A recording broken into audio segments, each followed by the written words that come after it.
അവനിയുടെ phone switch off ആണേ. എനിക്ക് അവളോടൊന്ന് സംസാരിക്കണമായിരുന്നു. ഒന്ന് കൊടുക്കോ ചേച്ചി? ആ കൊടുക്കാം മോനെ.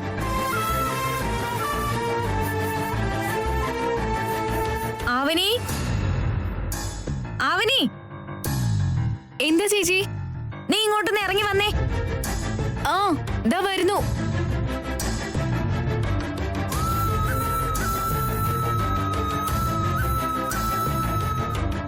എന്താ ചേച്ചി?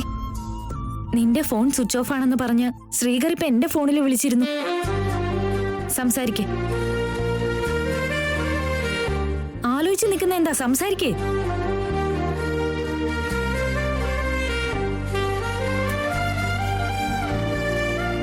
ഹലോ. ഫോൺ എന്തിനാ ഓഫ് ചെയ്ത് വെച്ചത്? ആണോ? ഞാൻ ശ്രദ്ധിച്ചില്ലേട്ടാ. താൻ ചുമ്മാ കള്ളം പറയണ്ട. വേണമെന്ന് വെച്ചല്ലേ സ്വിച്ച് ഓഫ് ആക്കിയത്? അതേട്ടാ. അവനെ താൻ ഇങ്ങനെയൊക്കെ ചെയ്യുമ്പോ എനിക്ക് എത്ര വിഷമമുണ്ടെന്ന് ആലോചിച്ച് നോക്ക്. ഞാൻ എന്താ ചേട്ടാ ചെയ്തത്? നിങ്ങൾ ഭക്ഷണം കഴിച്ചായിരുന്നോ? ഞാൻ കഴിച്ചു. എന്നെ കൊണ്ട് പറ്റുന്നൊക്കെ ഞാൻ ചെയ്യുന്നില്ലേ? അതെന്താ മനസ്സിലാക്കാത്തത്? ഒരുപാട് ലേറ്റ് ആയില്ലേ? ഞാനില്ലാന്ന് കരുതി ഭക്ഷണം കഴിക്കാതൊക്കെ ഇരുന്നാൽ എങ്ങനെയാ? കഴിക്കേട്ടോ. നീ ഉണ്ടെങ്കിൽ നീ വിളമ്പുന്നതും കാത്തിരിക്കുമല്ലേ? പറയുന്നത് ആദ്യം മനസ്സിലാക്കാവനി.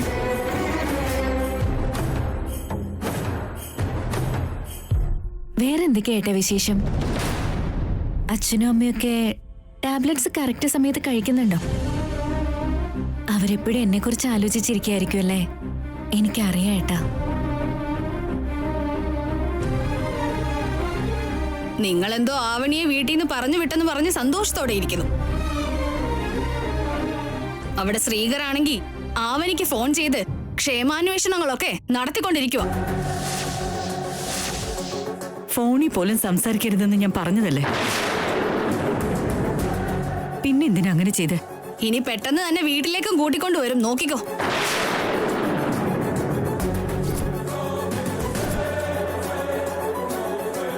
അവനോട് ചോദിച്ചിട്ട് എന്നെ കാര്യം.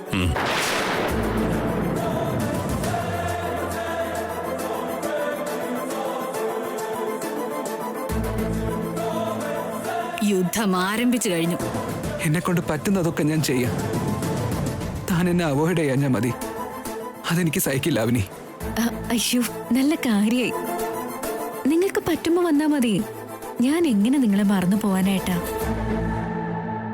എനിക്ക് സങ്കടാവാനല്ലേ താൻ ഇങ്ങനെയൊക്കെ സംസാരിച്ചോണ്ടിരിക്കുന്നെ? സത്യം പറയാ അവനി. ശ്രീകർ,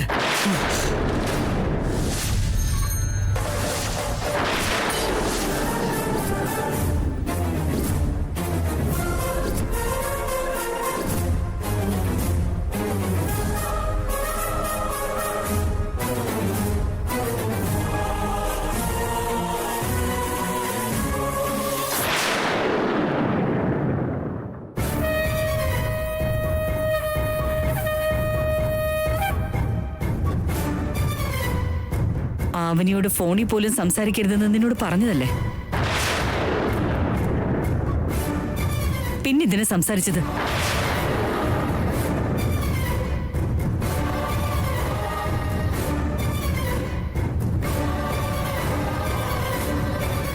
നല്ല മനസ്സ് കാണിച്ച് ഇവിടെ നിന്നും ഇറങ്ങിപ്പോയെന്നാ കരുതിയത്. പിന്നെ എന്തിനീ ഫോൺ വിളിയൊക്കെ? നീ കാരണം ഈ വീട്ടിലെ വഴക്കുകളും പ്രശ്നങ്ങളൊക്കെ ഉണ്ടാവുന്നോണ്ട് ഇറങ്ങി പോവാൻ പറഞ്ഞ്.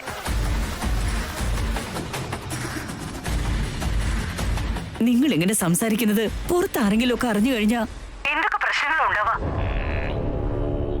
നിങ്ങൾ പറഞ്ഞത് സത്യമാണ് ആന്റി. ഈ ചെയ്യുന്നതൊന്നും ശരിയല്ല. ശ്രീകരായിട്ട് ഇനിയും ഫോണിലെങ്ങാനും സംസാരിച്ചെന്നറിഞ്ഞ ആയിക്കോട്ടെ ആന്റി. ആയിക്കോട്ടെ പറഞ്ഞാ പോരാ.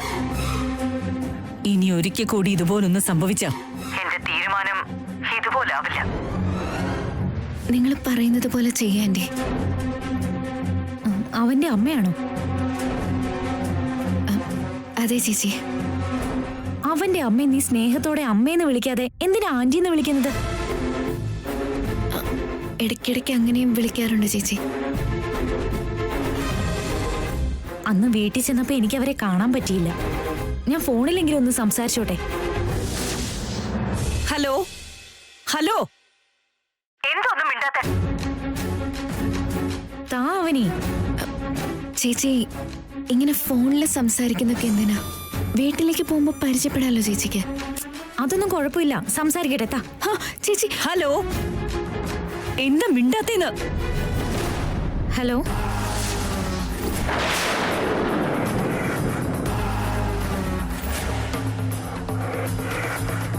Hello hello hello. കട്ടായല്ലോ. ഒന്നുകൂടെ വിളിക്കാം അവനെ. ചേച്ചി ഇപ്പൊ വേണ്ട, പിന്നീട് സംസാരിക്കാലോ. അവന്റെ അച്ഛനെ അമ്മ ഇതുവരെ പരിചയപ്പെടാൻ പോലും പറ്റിയില്ല. വല്ലാത്തൊരു കഥ തന്നെ.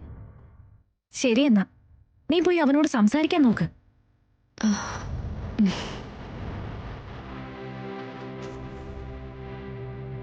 എന്തു പറ്റി? എന്തിനാ ഫോൺ കട്ട് ചെയ്തത്? ഫോണിൽ പെട്ടെന്ന് സുജാത സംസാരിച്ചു, അതാ ഞാൻ കട്ട് ചെയ്ത്.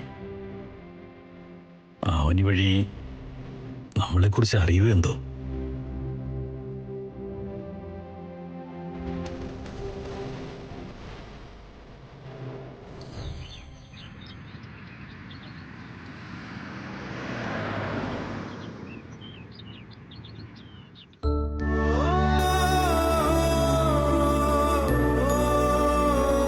അവൻ ഇതുവരെയും വന്നില്ലല്ലോ.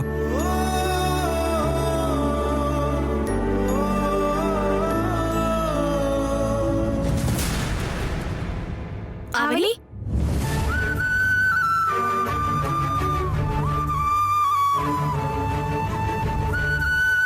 പത്ത് ദിവസത്തിനുള്ളിൽ ജോലി ഉപേക്ഷിക്കാന്ന് കേട്ടു. എന്തു പറ്റി?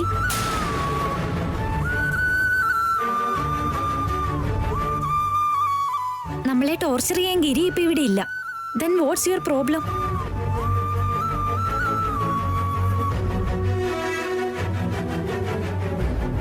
പറ അവനി. ചില കാര്യങ്ങൾ പറയാൻ പറ്റുന്നതായിരിക്കും, പറയാൻ പറ്റാത്തതും ചിലതുണ്ടാവും. ജോലി ഉപേക്ഷിക്കാൻ എനിക്ക് കാരണങ്ങളുണ്ടെങ്കിലും അത് ഡീറ്റെയിൽ ആയിട്ട് നിങ്ങളോട് പറയാൻ കഴിയില്ല. ചില നേരങ്ങളിൽ മനുഷ്യർ ചിലത് ആഗ്രഹിക്കും, ദൈവം വിധിക്കുന്നത് മറ്റൊന്നായിരിക്കും. ദൈവം നിർണയത്തെ ഓവർടേക്ക് ചെയ്ത് നമുക്കൊന്നും ചെയ്യാനായിട്ട് കഴിയില്ലല്ലോ. That's true. ഒരു നല്ല കൊളീഗിനെ മിസ്സാവാൻ പോവാ. ചിലതൊക്കെ അങ്ങനെയല്ലേ. നിങ്ങൾ വർക്ക് ചെയ്തോളൂ.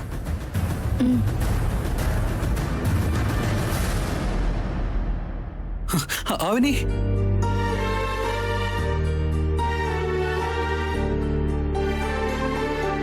രാത്രി ഞാൻ ഫോണിൽ സംസാരിച്ചപ്പോ അമ്മ പിന്നിലുള്ള കാര്യം ഞാൻ ശ്രദ്ധിച്ചില്ല.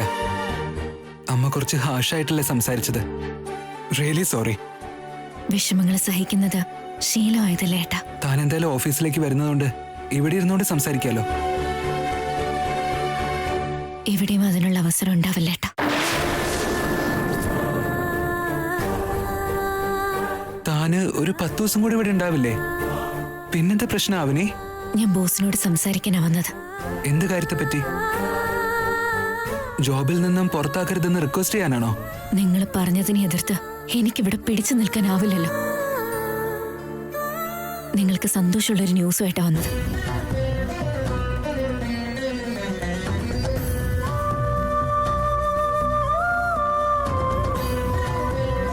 അവനി എന്താ ഉദ്ദേശിച്ചത്?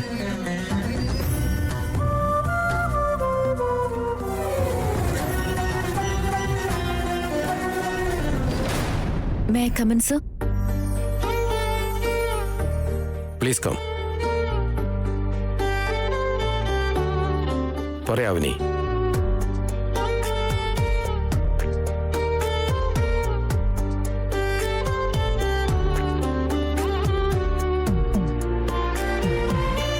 ഞാൻ റിസൈൻ ചെയ്യാണ് സർ.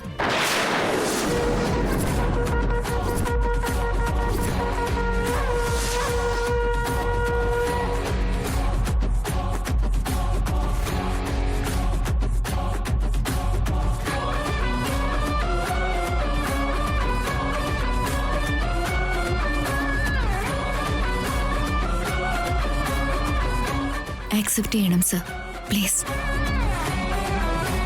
1-ാം തീയതി റിസൈൻ ചെയ്യുമെന്നാണല്ലോ ശ്രീകർ പറഞ്ഞിരുന്നത്. ഇനി ഒരു 10 ദിവസം ടൈം ഉണ്ടല്ലോ മോളെ. ഇത്ര തിരക്ക് പിടിച്ചൊരു ഡിസിഷൻ എന്തിനാ?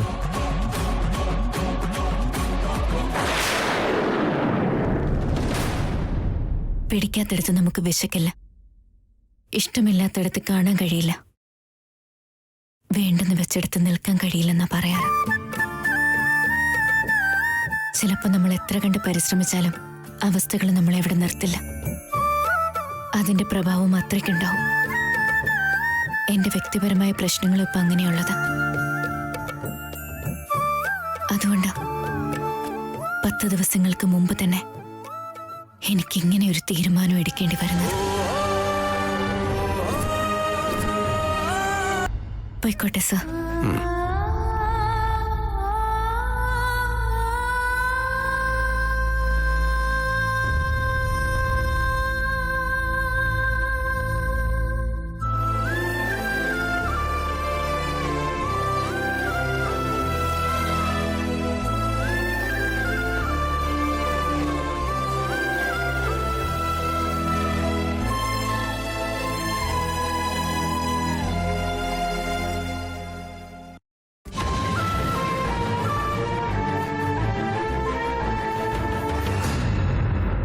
ഒരു മിനിറ്റ് അവനി.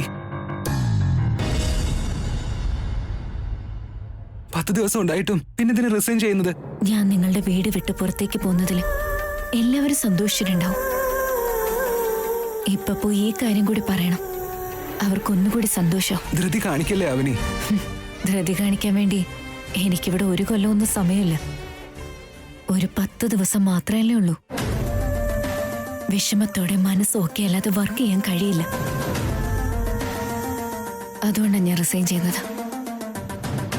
എന്നോട് നിങ്ങൾ ഫോണിൽ സംസാരിച്ചതിന് തന്നെ നിങ്ങളുടെ അമ്മ എന്തോ ഭൂകമ്പം ഉണ്ടായതുപോലെ ഓരോ ആജ്ഞകൾ നൽകുന്നുണ്ട്. നമ്മൾ ഓഫീസിൽ വളരെ ക്ലോസ് ആയിട്ട് പെരുമാറുന്നതറിഞ്ഞ വെറുതെ ഇരിക്കോ? വീടിനെയും ഓഫീസിനെയും തമ്മിൽ കമ്പയർ ചെയ്യുന്നതിനാ? നിങ്ങൾ എന്റെ കഴുത്തിലെ താലി കെട്ടുന്നത് വരെ എന്റെ അവസ്ഥകൾ എന്റെ കയ്യിലായിരുന്നു. അത് കഴിഞ്ഞ ഉടനെ അത് മറ്റുള്ളവരുടെ കൈകളിലായി പോലെ. എല്ലാവരും എന്റെ ജീവിതം വെച്ച് കളിച്ചോണ്ടിരിക്കുകയാണ്. എല്ലാ ദിവസവും നമ്മളിങ്ങനെ ഓഫീസിൽ വന്ന് കണ്ടു കഴിഞ്ഞാൽ നിങ്ങളുടെ അമ്മയ്ക്ക് ഒരിക്കലും സമാധാനം ഉണ്ടാവില്ല, വഴക്കുണ്ടാക്കും. അപ്പൊ നിങ്ങൾക്കും എനിക്ക് മനസ്സമാധാനം ഉണ്ടാവില്ല. അതുകൊണ്ടാണ് ഞാൻ റിസൈൻ ചെയ്യുന്നത്. 10 ദിവസം കഴിഞ്ഞിട്ട് ജോലി പോയല്ലോ എന്നോർത്ത് വിഷമിക്കുന്നതിനേക്കാൾ അപ്പൊ ഉണ്ടാവുന്ന വിഷമം ശീലമാക്കിയിട്ട് മറ്റൊരു ജോലിക്ക് വേണ്ടി ശ്രമിക്കുന്നതല്ലേ ഏട്ടാ നല്ലത്. മറ്റൊരു ജോബോ? ഒരിക്കലും എന്റെ ഈ കുടുംബത്തിന് ഞാനൊരു ഭാരമാവരുത്. എന്റെ കുടുംബത്തിന്റെ ബാധ്യത മുഴുവനും എനിക്ക് നോക്കാനുണ്ട്. അത് നടക്കണമെങ്കിൽ എനിക്ക് മറ്റൊരു ജോലി ചെയ്യാത്ത വഴിയില്ലല്ലോ. അന്നത്തെ പോലെ ഞാനിപ്പോ ആ സുരേന്ദ്രനെ പേടിച്ച് കഴിയേണ്ട ആവശ്യമില്ല. അതങ്ങനെയല്ല അവനി. ഈ 10 ദിവസം നിൽക്കാൻ പറഞ്ഞ് നിങ്ങൾ എന്നെ കൺവിൻസ് ചെയ്യൊന്നും വേണ്ട. നിങ്ങൾക്ക് പറ്റുമെങ്കിൽ നിങ്ങളുടെ വീട്ടിലുള്ളവരോട് ആവനി എന്റെ ഭാര്യയാണ്, അതുകൊണ്ടാണ് ഞങ്ങൾ ഒരുമിച്ച് ഒരേ സ്ഥലത്ത് തന്നെ ജോലി ചെയ്യുന്നതെന്ന് അവരോട് പോയി പറ.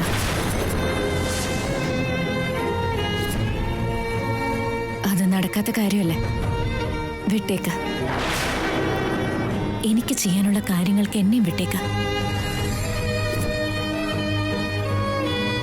ഇതെന്റെ അഹങ്കാരമല്ല, എന്റെ ആശങ്കയെല്ലാം നിങ്ങൾ മനസ്സിലാക്കുന്നുണ്ടെന്ന എന്റെ വിശ്വാസം.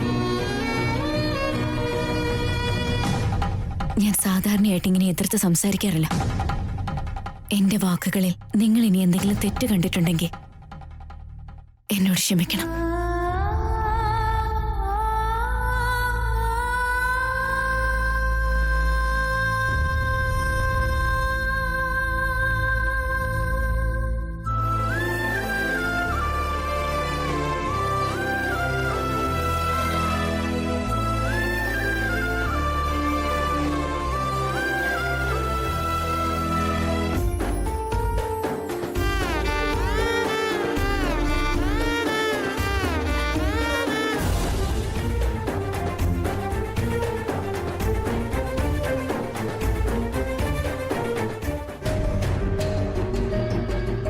ഞാൻ വെള്ളം എടുത്തിട്ട് വരാൻ നിൽക്കേട്ടാ. കഴിക്കാൻ സമയമായല്ലോ. കൂടാതെ നല്ല വിശപ്പുണ്ട്. നമുക്കെന്തെങ്കിലും കഴിച്ചാലോ? ശരി വായേട്ടാ. ശരി.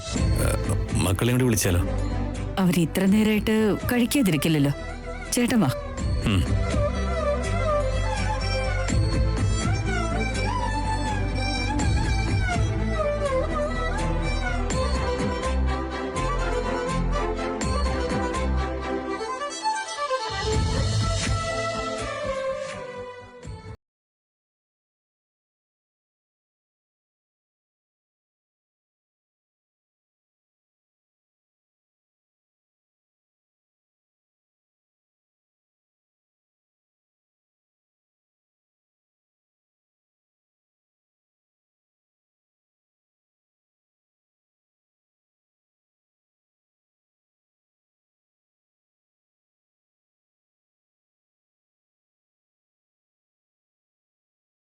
വസന്ത ചേച്ചി ഇവിടെ ഇല്ലല്ലോ.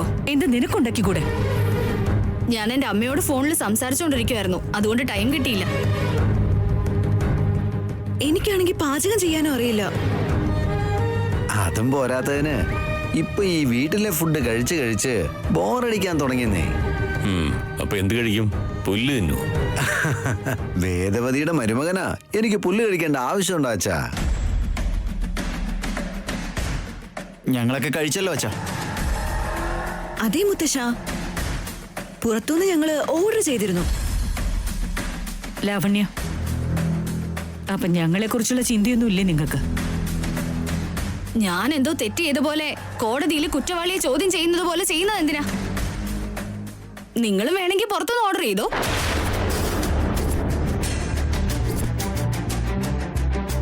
ഇവിടുത്തെ മരുമകളായിട്ട് കഴിക്കാനുള്ള ഭക്ഷണം എവിടെയാന്ന് ചോദിക്കുമ്പോ ഇതാണോ നിന്റെ മറുപടി? എന്തോ നിങ്ങൾ അധികാരം കാണിക്കാൻ വേണ്ടി പറയുന്നതല്ലാതെ ഈ കാലത്ത് 3 നേരവും പാചകം ചെയ്യുന്ന മരുമക്കള് എവിടെ ഉണ്ടാവുമെന്ന് പറ. ഓൺലൈൻ ഡെലിവറിയും റെസ്റ്റോറന്റുകളും മരുമക്കൾക്കൊക്കെ ഇപ്പൊ വലിയൊരു ആശ്വാസമാണല്ലോ. അമ്മേ, അനാവശ്യമായിട്ട് ഈ കാര്യം പറഞ്ഞ് വഴക്ക് പറയരുത്. എന്താ വേണ്ടെന്ന് വെച്ചാൽ പറഞ്ഞാൽ മതി, ഓർഡർ ചെയ്തോളാം.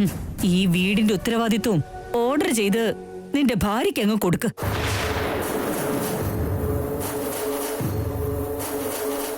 നാണുണ്ടോടാ നിനക്ക്? നിങ്ങളുടെ കൂട്ടത്തിൽ ഒരാൾക്കെങ്കിലും ഞങ്ങളെ കുറിച്ച് എന്തേലൊരു വിചാരമുണ്ടോ, പരിഗണനയുണ്ടോ?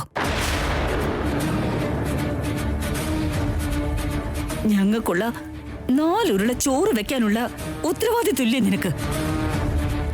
നിന്റെ അമ്മ നിന്നെ ഇതും പഠിപ്പിച്ചുകൊണ്ടാണോ പറഞ്ഞു വിട്ടിരിക്കുന്നത്? എല്ലാ കാര്യത്തിനും എന്റെ അമ്മയുടെ തലേ കയറണ്ടെന്ന് നിങ്ങളുടെ അമ്മയോട് പറഞ്ഞു കൊടുക്ക. എല്ലാ കാര്യങ്ങളും അവനോട് പറയുന്ന എന്തിനാ? എന്തെങ്കിലും പറയാനുണ്ടെങ്കിൽ അത് ഞങ്ങളോട് പറ. അവനെ ഉണ്ടായിരുന്നെങ്കിൽ ഇതുപോലൊന്നും സംഭവിക്കില്ലായിരുന്നു.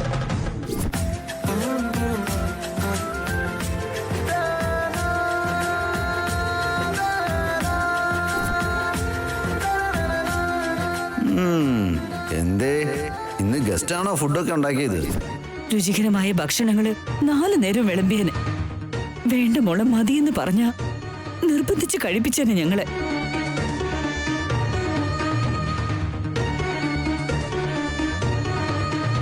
ഭക്ഷണത്തിനൊക്കെ രുചിയുണ്ടായിരുന്നു. ആ വിളിയിലൊരു സ്നേഹം ഉണ്ടായിരുന്നു. അവൾ ഉണ്ടാക്കിയതെന്തും സംതൃപ്തിയോടെ കഴിക്കാമായിരുന്നു. ഭക്ഷണം കഴിഞ്ഞാൽ ഉടനെ ഞങ്ങൾ മറന്നുപോയാലും ഞങ്ങൾക്കുള്ള മരുന്നെല്ലാം അവള് തന്നെ എടുത്തു തരുമായിരുന്നു. ഒരു മകളെയോ മരുമകളെയോ പോലെ എല്ലാ കടമയും അവള് ചെയ്തു. നിങ്ങളൊക്കെ ഇവിടെ എന്തിനാ? ഒരു കാര്യവും ചെയ്യില്ല. എപ്പോഴും ബിസി ബിസി ബിസി.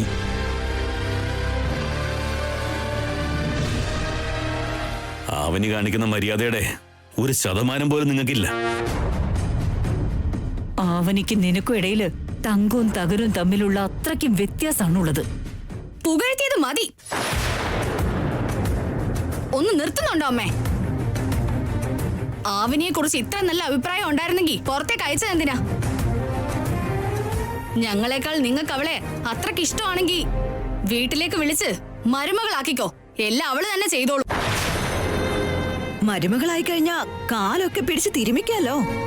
ജാതകം ഒത്തു വന്നിരുന്നെങ്കിൽ ഈ ഉപദേശങ്ങളെ നിങ്ങൾ തരേണ്ട ആവശ്യമുണ്ടായിരുന്നില്ല. ഈ നേരം കൊണ്ട് അവൾ ഈ വീട്ടിലെ നല്ലൊരു മരുമകളായി തീർന്നേനെ. ശ്രീകരന് നല്ലൊരു ഇണയും തുണിയുമായിട്ട് അവള് തീർന്നേനെ. നിങ്ങൾക്ക് ഇപ്പോഴും ശ്രീകരന്റെ കല്യാണം നടക്കുമെന്ന് തോന്നുന്നുണ്ടാവും, പക്ഷെ എനിക്ക് അങ്ങനെ തോന്നുന്നില്ല. സെയിം ഫീലിംഗ് ആളിയാ. ആ സ്ഥാനത്തേക്ക് ഞാനല്ലാതെ മറ്റൊരാൾ വരില്ല. നിങ്ങളുടെ ജാതകമുള്ള കുട്ടിയെ കിട്ടില്ല.